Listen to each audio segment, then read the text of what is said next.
Bonjour. Le lectionnaire de cette semaine nous offre une très belle histoire, une histoire quand même assez connue de Jésus qui guérit un un aveugle de naissance. Et au début, il y a une espèce de conversation avec les disciples est responsable que cette personne-là soit aveugle, qui a commis la faute, le péché, est-ce lui, est-ce ses parents.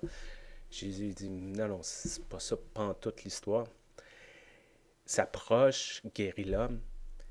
Et ce qui s'ensuit est quelque chose qui ressemble quasiment à un vaudeville ou une pièce burlesque ou quelque chose qu'on aurait pu voir il y a plusieurs années au Théâtre des Variétés à Montréal.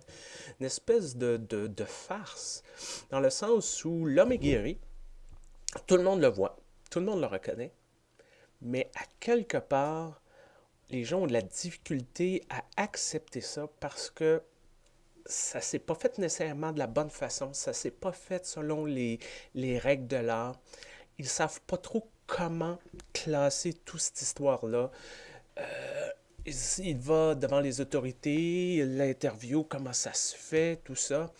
Et ensuite, ils vont chercher les parents, l'interview. Les parents, bon, pas à nous autres à parler, il est capable de parler, fait qu'il ramène le gars. Encore d'autres questions. Et ça dure, et ça dure, et ça dure. Euh, mais tout le monde est capable de voir que c'est bien le même gars et qu'il est capable de voir. Il est guéri, il y a eu un miracle. Et je pense qu'à quelque part, ça parle à notre tendance en tant qu'être humain à vouloir tout ou souvent catégoriser les choses, mettre ça dans des compartiments, dans des boîtes, dans des processus, dans des structures. Et on s'attend que ça fonctionne, puis que ça va, c'est bon. Mais à quelque part, Dieu se manifeste pas toujours de cette façon-là. La présence de Dieu n'est pas toujours ressentie exactement le dimanche matin entre 10h30 et 10h45, exactement dans un conseil de paroisse ou une réunion plénière d'un consistoire ou d'un synode. Ça se passe pas nécessairement dans le cadre d'une assemblée politique où on a à écrire quelque chose. Des fois, Dieu se manifeste quand Dieu se manifeste. Le miracle arrive, un événement survient qui donne espoir à quelqu'un. Et à quelque part, c'est à nous de ne pas vouloir juger et compartimenter cette expérience de Dieu-là, mais de juste de regarder et de dire, ben oui, visiblement, il y a quelque chose qui s'est passé. On peut essayer de comprendre, naturellement. Il faut utiliser notre cerveau, mais pas au détriment de voir ce qui se passe. Puis de dire, ben, c'est ça.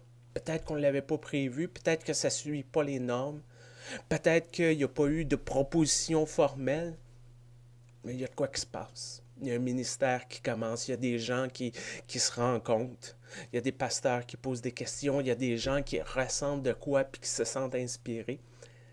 Et c'est ça qu'à quelque part, cette histoire-là nous provoque, nous challenge, nous pousse un peu en dehors de nos zones de confort, dans le sens de c'est bien des structures des fois, mais il ne faut pas nous empêcher de voir ce qui se passe aussi. Et c'est ça que je vous souhaite cette semaine, d'être capable de voir vraiment, d'avoir les yeux ouverts et de voir cette présence de Dieu autour de vous. Que ce soit à l'intérieur d'une structure, que ce soit à l'intérieur d'une paroisse, que ce soit à l'intérieur d'un culte ou d'une réunion organisée, ou à l'endroit où ce que ça ne devrait pas arriver normalement, mais que ça arrive quand même.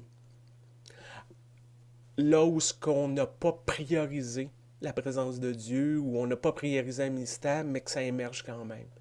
D'être capable de le voir, puis d'être capable de le célébrer, puis d'être heureux pour ces personnes-là qui ont vécu cette expérience-là, qui ont cette inspiration-là, qui ont cet appel-là, qui ont cette passion-là, d'être heureux pour eux, puis d'essayer de voir comment qu'on peut continuer à les nourrir. Bonne semaine, portez-vous bien, à très bientôt.